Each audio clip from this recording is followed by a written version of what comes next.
ਵਾਹਿਗੁਰੂ ਜੀ ਕਾ ਖਾਲਸਾ ਵਾਹਿਗੁਰੂ ਜੀ ਕੀ ਫਤਿਹ। ਮੈਂ ਤੁਹਾਡੀ ਹੋਸਟ ਰੀਤ ਕੌਰ ਨਿਊਜ਼ ਟੀਵੀ 84 ਦੇ ਨਾਲ ਵੀਰ। ਜਿਸ ਤਰ੍ਹਾਂ ਤੁਸੀਂ ਸਾਰੇ ਜਾਣਦੇ ਹੀ ਹੋ ਕਿ ਭਾਈ ਗੁਰਬਖਸ਼ ਸਿੰਘ ਜਿਹੜੇ ਕਿ ਭਾਰਤ ਦੀਆਂ ਅੱਡ-ਅੱਡ ਜੇਲ੍ਹਾਂ ਵਿੱਚ ਬੰਦ 6 ਸਿੰਘਾਂ ਦੀ ਰਿਹਾਈ ਲਈ ਪਿਛਲੇ 32 ਦਿਨਾਂ ਤੋਂ ਭੁੱਖ ਹੜਤਾਲ ਤੇ ਹਨ। ਹੋਰਾਂ ਦੀ ਆਵਾਜ਼ ਹੁਣ ਪੂਰੀ ਦੁਨੀਆ ਵਿੱਚ ਪਹੁੰਚ ਚੁੱਕੀ ਹੈ।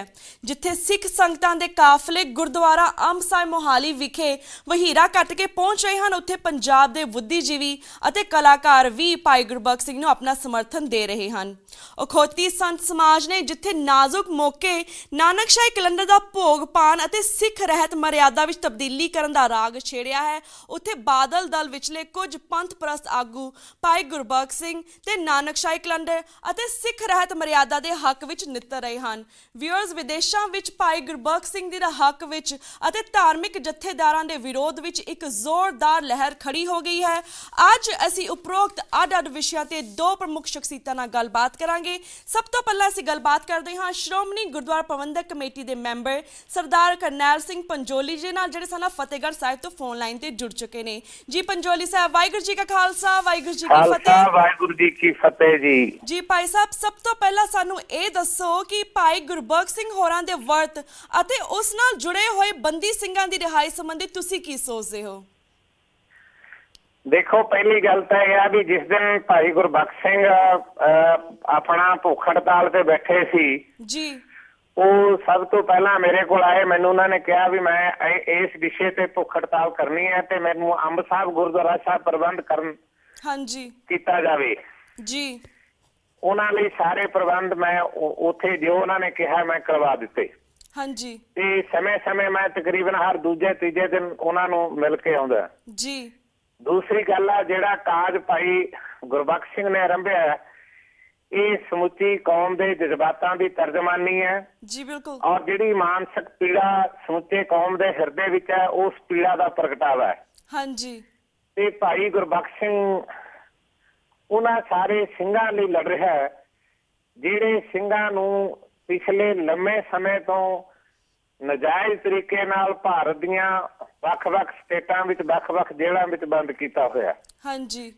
ਇਹ ਸਭ ਤੋਂ ਵੱਡੀ ਬਦਕਿਸਮਤੀ ਹੈ ਇਸ ਮੁਲਕ ਲਈ ਕਿ ਜਿਸ ਦੇਸ਼ ਦੀ ਆਜ਼ਾਦੀ ਲਈ ਸਭ ਤੋਂ ਵੱਧ ਕੁਰਬਾਨੀਆਂ ਸ਼ਹਾਦਤਾਂ ਸਿੱਖ ਪੰਥ ਨੇ ਦਿੱਤੀਆਂ ਜੀ, ਤੇ ਆਜ਼ਾਦ ਭਾਰਤ ਦੀ ਧਰਤੀ ਉੱਤੇ ਇਹ ਜਿਹੜੇ ਸਿੱਖ ਪੰਥ ਨਾਲ ਧੋਖਾ, ਵਿਸ਼ਵਾਸਘਾਤ, ਬੇਈਮਾਨੀ, ਫਰੇਬ ਕੀਤਾ ਗਿਆ ਜੀ ਦੇਸ਼ ਦੀ ਆਜ਼ਾਦੀ ਤੋਂ ਬਾਅਦ, ਉਹ ਸਾਰਿਆਂ ਦੇ ਨਤੀਜੇ ਨੇ ਜੀ। ਜੇ ਦੇਸ਼ ਦੀ ਵੰਡ ਦੇ ਸਮੇਂ ਸਿੱਖ ਪੰਥ ਦੀ ਲੀਡਰਸ਼ਿਪ ਸਿਆਣਪ ਤੇ ਸੂਝ ਤੋਂ ਕੰਮ ਲੈਂਦੀ ਤਾਂ ਅੱਜ ਦੁਨੀਆ ਵਿੱਚ ਇੱਕ ਮੁਲਕ ਸਿੱਖ ਪੰਥ ਦਾ ਵੀ ਹੋਣਾ ਸੀ ਜੀ। ਬਿਲਕੁਲ। ਲੇਕਿਨ ਅਸੀਂ ਜਿਨ੍ਹਾਂ ਤੇ ਭਰੋਸਾ ਕੀਤਾ, ਜਿਨ੍ਹਾਂ ਤੇ ਵਿਸ਼ਵਾਸ ਕੀਤਾ, ਉਹਨਾਂ ਨੇ ਸਾਡੇ ਨਾਲ ਧਰੋਹ ਕੀਤਾ। ਹਾਂਜੀ।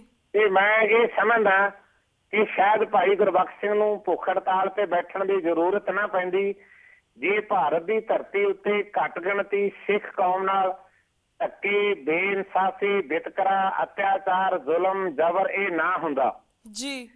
ਤੇ ਮੈਂ ਇਹ ਸਮਝਦਾ ਕਿ ਦਰਬਾਰ ਸਾਹਿਬ ਦੇ ਉੱਤੇ ਹਮਲਾ, ਦਰਬਾਰ ਸਾਹਿਬ ਦੇ ਹਮਲੇ ਤੋਂ ਬਾਅਦ ਦਿੱਲੀ, ਕਾਨਪੁਰ, ਬਕਾਰੋਂ ਦੀ ਧਰਤੀ ਤੇ ਸਿੱਖਾਂ ਦੇ ਗਲਾਂ ਵਿੱਚ ਜਿਵੇਂ ਟਾਇਰ ਪਾ ਕੇ ਸਿੱਖਾਂ ਨੂੰ ਕਤਲ ਕੀਤਾ, ਸ਼ਹੀਦ ਕੀਤਾ, ਜੋ ਕੁਝ ਵੀ ਅਤਿਆਚਾਰ ਸਿੱਖਾਂ ਤੇ ਹੋਇਆ ਇਹ ਬਹੁਤ ਵੱਡਾ ਨਾਜ਼ੀਆਂ ਵਰਗਾ ਜੋ ਮਤਲਬ ਉਹਨਾਂ ਦੇ ਜ਼ੁਲਮ ਹੋਏ ਤੇ ਉਸ ਕਿਸਮ ਦੇ ਹਾਲਾਤ ਪੈਦਾ ਕੀਤੇ ਹੋਏ ਸੀ ਜੀ। ਬਿਲਕੁਲ। ਸਰਕਾਰ ਨੇ ਕੋਈ ਇਨਸਾਫ ਨਾ ਦਿੱਤਾ ਤੇ ਜਿਨ੍ਹਾਂ ਵਿੱਚ ਅਣਖ ਸੀ, ਗੈਰ ਸੀ, ਉਹਨਾਂ ਨੇ ਹਥਿਆਰ ਚੱਕ ਕੇ ਆਪਣਾ ਉਹ ਬਦਲਾ ਲੈ ਲਿਆ ਤੇ ਜਿਨ੍ਹਾਂ ਨੇ ਬਦਲਾ ਲਿਆ ਉਹ ਕਾਨੂੰਨ ਅਨੁਸਾਰ ਉਹਨਾਂ ਨੇ ਆਪਣੀਆਂ ਸਜ਼ਾਵਾਂ ਭੁਗਤ ਲਈਆਂ ਤੇ ਭੁਗਤਣ ਤੋਂ ਬਾਅਦ ਉਹਨਾਂ ਨੂੰ ਰਿਹਾ ਕਰਨਾ ਬਣਦਾ ਸੀ, ਲੇਕਿਨ ਸਰਕਾਰ ਨੇ ਕੀਤਾ ਨਹੀਂ। ਤੇ ਸਿੱਖਾਂ 'ਚ ਮੈਂ ਇਹ ਸਮਝਦਾ ਕਿ ਅੱਜ ਜਿਹੜੀ ਨਿਰਾਸ਼ਤਾ ਹੈ ਸਿਧਾਂਤਕ ਤੌਰ ਤੇ ਮਤਲਬ ਪੰਥਕ ਜਜ਼ਬੇ ਦੇ ਰੂਪ ਦੇ ਵਿੱਚ, ਇਹ ਨਿਰਾਸ਼ਤਾ ਦੇ ਆਲਮ ਦੇ ਵਿੱਚ ਇੱਕ ਜੋਤ ਜਿਹੜੀ ਹੈ ਉਹ ਭਾਈ ਗੁਰਬਖਸ਼ ਸਿੰਘ ਦੀ ਜਗ ਰਹੀ ਹੈ ਤੇ ਉਸ ਜੋਤ ਦੇ ਆਲੇ ਦੁਆਲੇ ਹੋਰ ਬਹੁਤ ਸਾਰੀਆਂ ਜੋਤਾਂ ਜਿਹੜੀਆਂ ਨੇ ਉਹ ਜਗ ਰਹੀਆਂ ਨੇ। ਇੱਕ ਚੰਗੀ ਆਸ ਦੀ ਕਿਰਨ ਭਵਿੱਖ ਵਿੱਚ ਖਾਲਸਾ ਪੰਥ ਦੀ ਚੜ੍ਹਦੀ ਕਲਾ ਦੀ ਕਿਤੇ ਨਜ਼ਰ ਪੈ ਰਹੀ ਹੈ ਤੇ ਮੈਂ ਸਮਝਦਾ ਉਹਦਾ ਕਾਜ ਪੰਥਕ ਹੈ, ਉਹਦਾ ਕਾਜ ਮਨੁੱਖੀ ਹੱਕਾਂ ਲਈ ਹੈ, ਉਹਦੇ ਕਾਜ ਦੀ ਦੁਨੀਆ ਭਰ ਦੇ ਹਿਊਮਨ ਰਾਈਟਸ ਲੋਕ ਜਿਹੜੇ ਨੇ ਜਿਨ੍ਹਾਂ ਦੇ ਅੰਦਰ ਮਨੁੱਖੀ ਹੱਕਾਂ ਦੀ ਦਰਦ ਹੈ ਉਹਨਾਂ ਨੂੰ ਉਹਦੀ ਹਮਾਇਤ ਕਰਨੀ ਚਾਹੀਦੀ। ਹਾਂਜੀ ਬਿਲਕੁਲ ਵੀਰ ਜੀ ਜਿਸ ਤਰ੍ਹਾਂ ਕਿਹਾ ਕਿ ਭਾਰਤ ਦੀ ਸਰਕਾਰ ਜਾਂ ਫਿਰ ਭਾਰਤ ਦੀ ਸਰਕਾਰ ਤੋਂ ਸਾਨੂੰ ਕੋਈ ਇਨਸਾਫ ਲੈਣ ਦੀ ਕੋਈ ਉਮੀਦ ਹੈ ਨਹੀਂ ਗੀ, ਪਰ ਕੀ ਕਾਰਨ ਹੈ ਕਿ ਸਾਡੇ ਆਪਣੇ ਅਕਾਲ ਤਖਤ ਦੇ ਜਥੇਦਾਰ ਸਹਿਬਾਨ ਅਤੇ ਬਾਦਲ ਦਲ ਦੀ ਸਿੱਖਲੀ ਲੀਡਰਸ਼ਿਪ ਇਸ ਮਾਮਲੇ ਵਿੱਚ ਕੋਈ ਸਾਰਥਕ ਕਾਰਵਾਈ ਨਹੀਂ ਕਰ ਰਹੀ? ਇਸ ਬਾਰੇ ਵੀ ਜਾਣਕਾਰੀ ਦਿਓ। ਦੇਖੋ, ਪਹਿਲੀ ਗੱਲ ਤਾਂ ਜੋ ਜਥੇਦਾਰ ਸ਼੍ਰੀ ਅਕਾਲ ਤਖਤ ਸਾਹਿਬ ਨੇ ਜੀ, ਉਹਨਾਂ ਦੀ ਨਿਯੁਕਤੀ ਜਿਹੜੀ ਹੈ ਜਿਸ ਤਰੀਕੇ ਨਾਲ ਹੁੰਦੀ ਹੈ ਤੇ ਜਿਸ ਵਿਚਾਰਾਂ ਵਾਲੇ ਜਥੇਦਾਰ ਦੀ ਲੋੜ ਮਹਿਸੂਸ ਕੀਤੀ ਜਾ ਰਹੀ ਹੈ, ਜਦੋਂ ਜਥੇਦਾਰ ਉਸ ਕਿਸਮ ਦੇ ਨੇ ਤੇ ਉਹਨਾਂ ਕੋਲੋਂ ਇਸ ਕਿਸਮ ਦੀ ਆਸ ਨਹੀਂ ਕੀਤੀ ਜਾ ਸਕਦੀ। ਮੈਂ ਇਹ ਸਮਝਦਾ ਵੀ ਜਥੇਦਾਰ ਹਮਾਇਤ ਕਰੇ ਨਾ ਕਰੇ, ਜਥੇਦਾਰ ਕੁਝ ਕਰੇ ਨਾ ਕਰੇ, ਪਰ ਜਥੇਦਾਰ ਨੂੰ ਇਹੋ ਜਿਹੀਆਂ ਗੱਲਾਂ ਨਹੀਂ ਕਰਨੀਆਂ ਚਾਹੀਦੀਆਂ ਜਿਵੇਂ ਉਹਨਾਂ ਨੇ ਪਿਛਲੇ ਦਿਨੀ ਆਖਿਆ ਸੀ ਕਿ ਇਹ ਆਤਮ ਹੱਤਿਆ ਹੈ ਜੀ, ਇਹ ਖੁਦਕਸ਼ੀ ਹੈ ਜੀ। ਸਿੱਖੀ ਦੇ ਅੰਦਰ ਗੁਰੂ ਅਰਜਨ ਦੇਵ ਪਾਤਸ਼ਾਹ ਤੱਤੀ ਲੋਹ ਤੇ ਬੈਠੇ ਤੇ ਗੁਰੂ ਅਰਜਨ ਦੇਵ ਪਾਤਸ਼ਾਹ ਨੇ ਜ਼ਬਰ ਨੂੰ ਸਬਰ ਨਾਲ ਝੁਕਾਉਣ ਦਾ ਰਸਤਾ ਅਖਤਿਆਰ ਕੀਤਾ। ਗੁਰੂ ਤੇਗ ਬਹਾਦਰ ਪਾਤਸ਼ਾਹ ਆਪ ਦਿੱਲੀ 'ਚ ਗਏ, ਉਹਨਾਂ ਨੇ ਜ਼ਬਰ ਨੂੰ ਆਪਣੇ ਸਬਰ ਨਾਲ, ਆਪਣੇ ਸਿਦਕ ਨਾਲ ਇੱਕ ਵਧੀਆ ਤਰੀਕਾ ਸੰਸਾਰ ਨੂੰ ਦਿੱਤਾ। ਤੇ ਬੁਜ਼ਦਿਲੀ ਜਿਹੜੀ ਹੈ ਜਾਂ ਆਤਮ ਹੱਤਿਆ ਇਹ ਉਦੋਂ ਹੁੰਦੀ ਹੈ ਜਦੋਂ ਮਨੁੱਖ ਪਰਿਵਾਰਕ ਜੀਵਨ ਵਿੱਚ ਕਮਜ਼ੋਰ ਪੈ ਜਾਵੇ, ਉਹਦੀਆਂ ਜ਼ਿੰਮੇਵਾਰੀਆਂ ਨਿਭਾ ਨਾ ਸਕੇ, ਖੁਦਕਸ਼ੀ ਕਰਦੇ, ਆਰਥਿਕ ਤੰਗੀਆਂ ਕਰਕੇ ਕਰਦੇ ਜਾਂ ਆਪਣੇ ਨਿੱਜੀ ਕਾਰਨਾਂ ਕਰਕੇ ਕਰਦੇ। ਭਾਈ ਗੁਰਬਖਸ਼ ਸਿੰਘ ਦੇ ਸਾਹਮਣੇ ਇਹੋ ਜਿਹੀ ਕੋਈ ਪ੍ਰੋਬਲਮ ਨਹੀਂ ਵੀ ਉਹ ਖੁਦਕਸ਼ੀ ਕਰ ਰਿਹਾ। ਉਹ ਪੰਥ ਦੇ ਕਾਜ ਲਈ ਜ਼ਬਰ ਨੂੰ ਸਬਰ ਦੇ ਨਾਲ, ਆਪਣੇ ਸਿਦਕ ਨਾਲ ਝੁਕਾਉਣਾ ਚਾਹੁੰਦਾ ਤੇ ਜਥੇਦਾਰ ਸਾਹਿਬ ਜਿਹੜੀਆਂ ਇਹ ਗੱਲਾਂ ਕਰਦੇ ਨੇ ਇਹ ਜਥੇਦਾਰ ਸਾਹਿਬਾਨਾਂ ਨੂੰ ਨਹੀਂ ਕਰਨੀਆਂ ਚਾਹੀਦੀਆਂ। ਦੂਸਰੀ ਮੇਰੀ ਬੇਨਤੀ ਇਹ ਹੈ ਕਿ ਬਦਕਿਸਮਤੀ ਇਹ ਹੈ ਕਿ ਪੰਜਾਬ ਦੇ ਅੰਦਰ ਜਿਹੜੀ ਪੰਥਕ ਪ੍ਰਤੀਨਿਧਤਾ ਸੀ ਉਹ ਪੰਥਕ ਜਜ਼ਬਾਤਾਂ ਦੀ ਪ੍ਰਤੀਨਿਧਤਾ ਕਰਦੀ ਸੀ ਸ਼੍ਰੋਮਣੀ ਅਕਾਲੀ ਦਲ ਤੇ ਸ਼੍ਰੋਮਣੀ ਅਕਾਲੀ ਦਲ ਦੇ ਉੱਤੇ ਜਿਸ ਕਿਸਮ ਦੀ ਲੀਡਰਸ਼ਿਪ ਹਾਵੀ ਹੈ ਉਹ ਪੰਥਕ ਰੰਗ ਤੋਂ ਸੱਖਣੀ ਹੈ, ਪੰਥਕ ਸਿਧਾਂਤ ਤੋਂ ਸੱਖਣੀ ਹੈ, ਪੰਥਕ ਵਿਚਾਰਧਾਰਾ ਤੋਂ ਸੱਖਣੀ ਹੈ, ਜਿਸ ਕਰਕੇ ਉਹਨਾਂ ਨੂੰ ਇਹ ਸਮਝ ਨਹੀਂ ਪੈ ਰਹੀ ਕਿ ਪੰਥ ਦਾ ਇੱਕ ਗੱਭਰੂ ਜਿਹੜਾ ਹੈ ਉਹ ਪੰਥਕ ਹਿੱਤਾਂ ਲਈ ਇੱਥੇ ਬੈਠਾ। ਇਸ ਕਰਕੇ ਮੈਂ ਸਮਝਦਾ ਵੀ ਉਹਨਾਂ ਨੂੰ ਨੋਟਿਸ ਲਈ ਨਹੀਂ ਰਹੇ ਤੇ ਇਹ ਕਬੱਡੀਆਂ ਕਰਵਾਓ ਜੀ, ਸਦਕੇ ਖੇਡਾਂ ਕਰਵਾਉਣੀਆਂ ਚਾਹੀਦੀਆਂ, ਪਰ ਜਿਹੋ ਜਿਹੇ ਹਾਲਾਤ ਬਣ ਗਏ ਉਹਨਾਂ ਹਾਲਾਤਾਂ ਵਿੱਚ ਕਬੱਡੀ ਦੇ ਟੂਰਨਾਮੈਂਟ ਵੀ ਇਹ ਵੇਖ ਕੇ ਕਰਵਾਉਣੇ ਚਾਹੀਦੇ ਸੀ ਕਿ ਹੁਣ ਇਹਨਾਂ ਦੀ ਜ਼ਰੂਰਤ ਇਸ ਸਮੇਂ ਹੈ ਕਿ ਨਹੀਂ। ਇਹ ਅੱਗੇ ਵੀ ਪਾਏ ਜਾ ਸਕਦੇ ਸੀ, ਪਹਿਲਾਂ ਵੀ ਕਰਵਾਏ ਜਾ ਸਕਦੇ ਸੀ। ਜਦੋਂ ਭਾਈ ਗੁਰਬਖਸ਼ ਸਿੰਘ ਵਰਗਾ ਬੰਦਾ ਇਹੋ ਜਿਹੇ ਮਸਲੇ ਲੈ ਕੇ ਖੜਾ ਤਾਂ ਉਹਦੇ ਵੱਲ ਵੀ ਧਿਆਨ ਸਾਨੂੰ ਦੇਣਾ ਚਾਹੀਦਾ। ਮੈਂ ਸਮਝਦਾ ਵੀ ਅਕਾਲੀ ਦਲ ਦੀ ਲੀਡਰਸ਼ਿਪ ਦੇ ਅੰਦਰ ਸਿਧਾਂਤਕ ਕਮਜ਼ੋਰੀ ਹੈ, ਜਜ਼ਬੇ ਪੱਖੋਂ ਕਮਜ਼ੋਰੀ ਹੈ, ਜਿਹਦੇ ਕਰਕੇ ਨਿਰਾਸ਼ਤਾ ਹੈਗੀ। ਜੀ ਬਿਲਕੁਲ। ਤੇ ਵੀਰ ਜੀ ਜਿਸ ਤੁਸੀਂ ਜਾਣਦੇ ਕਿ ਅਖੌਤੀ ਸੰਤ ਸਮਾਜ ਨੇ ਇਸ ਮੌਕੇ ਸ਼ਰਾਰਤ ਕਰਦਿਆਂ ਨਾਨਕਸ਼ਾਹੀ ਕੈਲੰਡਰ ਦਾ ਪੂਰੀ ਤਰ੍ਹਾਂ ਭੋਗ ਪਾਉਣ ਅਤੇ ਸਿੱਖ ਰਹਿਤ ਮਰਿਆਦਾ ਬਦਲਣ ਦੀ ਮੰਗ ਕੀਤੀ ਹੈ, ਇਸ ਬਾਰੇ ਤੁਸੀਂ ਕੀ ਵਿਚਾਰ ਰੱਖਦੇ ਹੋ? ਦੇਖੋ, ਬਹੁਤ ਸਾਰੇ ਸੰਤ ਮਹਾਂਪੁਰਸ਼ ਐਸੇ ਨੇ ਜਿਨ੍ਹਾਂ ਨੇ, ਪਹਿਲੀ ਤਾਂ ਗੱਲ ਮੈਂ ਸਮਝਦਾ ਸੰਤ ਅਕਾਲ ਪੁਰਖ ਵਾਹਿਗੁਰੂ ਹੈ, ਬੰਦਾ ਕੋਈ ਸੰਤ ਨਹੀਂ ਹੈ। ਗੁਰਬਾਣੀ ਵਿੱਚ ਸੰਤ ਨੂੰ ਜਿਹੜਾ ਸੰਤ ਦਾ ਦਰਜਾ, ਸੰਤ ਦਾ ਰੁਤਬਾ ਇਹ ਅਕਾਲ ਪੁਰਖ ਵਾਹਿਗੁਰੂ ਨੂੰ ਦਿੱਤਾ ਗਿਆ। ਕਿਸੇ ਦੇਹਧਾਰੀ ਬੰਦੇ ਦੇ ਰੂਪ ਵਿੱਚ ਵਿਚਰਨ ਵਾਲੇ ਚੋਲੇ ਵਾਲੇ ਬੰਦੇ ਨੂੰ ਸੰਤ ਨਹੀਂ ਮੰਨਿਆ ਗਿਆ। ਇਹ ਇਹਨਾਂ ਨੇ ਆਪਣਾ ਇੱਕ ਆਈਡੀਓਲੋਜੀ, ਆਪਣੀ ਇੱਕ ਵਿਚਾਰਧਾਰਾ ਖੜੀ ਕਰ ਲਈ ਹੈ।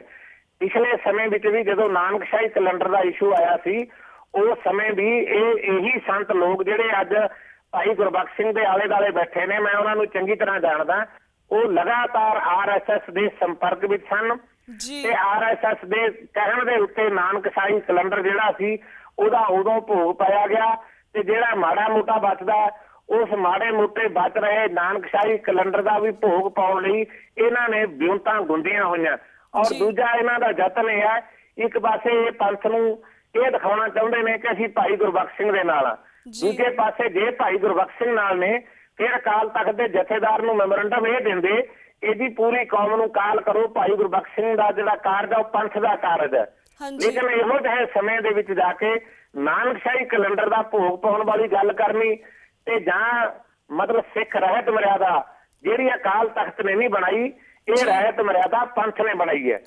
ਅਕਾਲ ਤਖਤ ਤੋਂ ਉੱਪਰ ਜਿਹੜੀ ਸੁਪਰਮੇਸੀ ਆ ਉਹ ਖਾਲਸਾ ਪੰਥ ਹੈ ਤੇ ਖਾਲਸਾ ਪੰਥ ਦੀ ਬਣਾਈ ਹੋਈ ਰਹਿਤ ਮਰਿਆਦਾ ਦਾ ਭੋਗ ਤੱਕ ਅਕਾਲ ਤਖਤ ਦੇ ਜਥੇਦਾਰਾਂ ਦੇ ਰਾਹੀਂ ਪਾਉਣ ਦਾ ਯਤਨ ਵੀ ਇੱਕ ਆਰੰਭਿਆ ਜਾ ਰਿਹਾ। ਇਹਦੇ ਪਿੱਛੇ ਵੀ ਇੱਕ ਵੱਡੀ ਸਾਜ਼ਿਸ਼ ਜਿਹੜੀ RSS ਦੀ ਹੈ ਔਰ ਦੂਜਾ ਭਾਈ ਗੁਰਬਖਸ਼ ਸਿੰਘ ਦਾ ਜਿਹੜਾ ਮਿਸ਼ਨ ਹੈ, ਉਹਦਾ ਨਿਸ਼ਾਨਾ, ਉਹਦੀ ਜਿਹੜੀ ਮੰਜ਼ਿਲ ਹੈ, ਜੋ ਜਦੋਜਹਿਦ ਕਰ ਰਿਹਾ, ਜੋ ਤਿਲ ਤਿਲ ਕਰਕੇ ਆਪਣੇ ਸਰੀਰ ਦੀ ਚਰਬੀ ਨੂੰ ਬਾਲ ਰਿਹਾ, ਉਹਦੇ ਸੰਘਰਸ਼ ਨੂੰ ਢਾਹ ਲਾਉਣ ਦੀ ਇੱਕ ਮੈਂ ਸਮਝਦਾ ਪੰਥ ਵਿਰੋਧੀ ਸ਼ਕਤੀਆਂ ਵੱਲੋਂ ਰਚੀ ਗਈ ਸਾਜ਼ਿਸ਼ ਦਾ ਹਿੱਸਾ ਹੀ ਹੈ ਕਿ ਐਸੇ ਸਮੇਂ ਅਕਾਲ ਤਖਤ ਦੇ ਜਥੇਦਾਰ ਨੂੰ ਮੈਮੋਰੰਡਮ ਦੇਣਾ ਕਿ ਜੀ ਵਿਕਰਮੀ ਕੈਲੰਡਰ ਲਾਗੂ ਕਰੋ, ਜੀ ਰਹਿਤ ਮਰਿਆਦਾ ਵਿੱਚ ਵੀ ਸੋਧ ਕਰੋ, ਪੰਥ ਵਿੱਚ ਵੰਡੀਆਂ ਪਈਆਂ ਹੋਈਆਂ ਨੇ।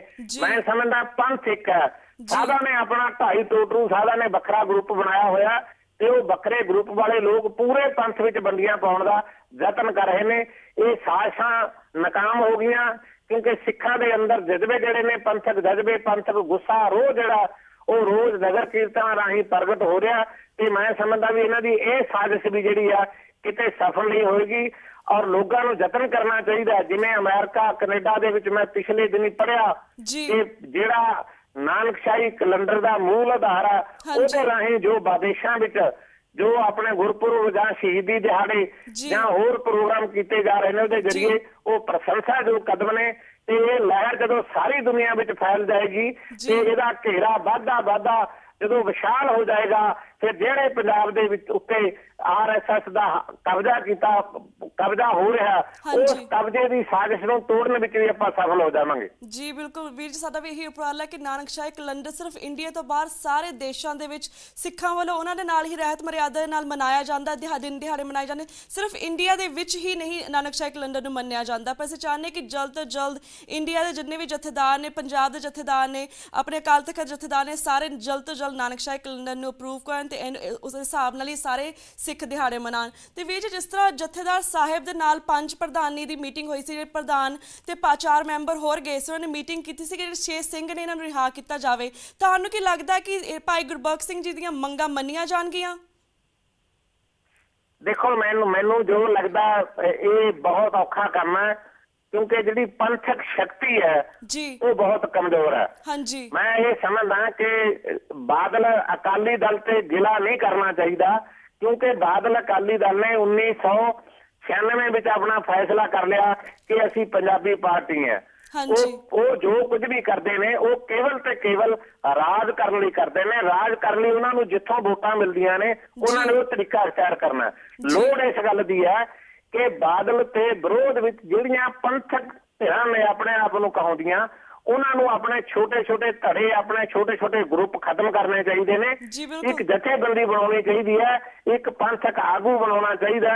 ਉਹਦੀ ਅਗਵਾਈ ਦੇ ਵਿੱਚ ਇਸ ਭਾਈ ਗੁਰਬਖਸ਼ ਸਿੰਘ ਦੀ ਜਿਹੜੀ ਲਹਿਰ ਆ ਇਹਨੂੰ ਅੱਗੇ ਤੋਰਨ ਦੇ ਉਪਰਾਲੇ ਕਰਨੇ ਚਾਹੀਦੇ ਨੇ ਤਾਂ ਜਾ ਕੇ ਕੋਈ ਨਾ ਕੋਈ ਬੰਨ ਨੂੰ ਬੰਨਿਆ ਜਾ ਸਕਦਾ। ਮੈਂ ਇਹ ਗੱਲ ਜਿੱਦਣ ਭਾਈ ਗੁਰਬਖਸ਼ ਨੂੰ ਪਰਸੋਂ ਉੱਥੇ ਮਿਲਣ ਗਿਆ ਸੀ ਉੱਥੇ ਬੈਠੇ ਵੀ ਉਹਨਾਂ ਸਾਰੀਆਂ ਧਿਰਾਂ ਨੂੰ ਕਹੀ ਸੀ ਕਿ ਤੁਸੀਂ ਆਪਣੇ ਇੱਕ ਪੰਥਕ ਜਥੇਬੰਦੀ ਜਿੰਨਾ ਚਿਰ ਨਹੀਂ ਬਣਾਉਂਦੇ ਉਹਨਾਂ ਚਿਰ ਇਸ ਮਸਲੇ ਦਾ ਹੱਲ ਨਹੀਂ ਹੋ ਸਕਦਾ।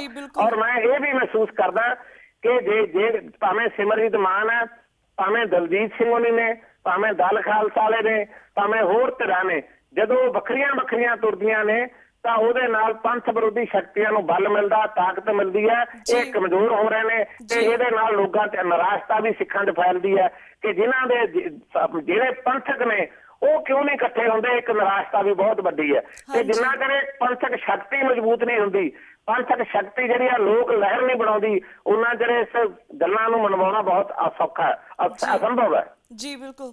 ਤੇ ਵੀਰ ਜੀ, ਸਿੱਖ ਮੁੱਦਿਆਂ ਦੇ ਸਵਾਲ ਤਾਂ ਤੁਹਾਡੇ ਲਈ ਹੋਰ ਵੀ ਬਹੁਤ ਨੇ ਪਰ ਸਾਡਾ ਹੁਣ ਵਕਤ ਬ੍ਰੇਕ ਵੱਲ ਜਾ ਰਿਹਾ। ਤੁਹਾਡਾ ਬਹੁਤ ਸ਼ੁਕਰੀਆ ਕਿ ਤੁਸੀਂ ਆਪਣਾ ਟਾਈਮ ਕੱਢ ਕੇ ਸਾਡੀ ਸਿੱਖ ਸੰਗਤਾਂ ਦੇ ਰੂਬਰੂ ਹੋਏ ਤੇ ਆਪਣੇ ਵਿਚਾਰ ਸਾਂਝੇ ਕੀਤੇ। ਤੇ ਵੀਰ ਜੀ, ਅੱਜ ਮੈਂ ਤੁਹਾਡੇ ਕੋਲ ਇੱਥੇ ਇਜਾਜ਼ਤ ਲੈਣੀ ਹਾਂ। ਵਾਹਿਗੁਰੂ ਜੀ ਕਾ ਖਾਲਸਾ, ਵਾਹਿਗੁਰੂ ਜੀ ਕੀ ਫਤਿਹ। Viewers, ਵਕਤ ਹੋ ਗਿਆ ਇੱਕ ਛੋਟੇ ਜਿਹੇ ਬ੍ਰੇਕ ਦਾ। Keep watching News TV 84 ਦੇ ਨਾਲ। We'll be right back after a short break.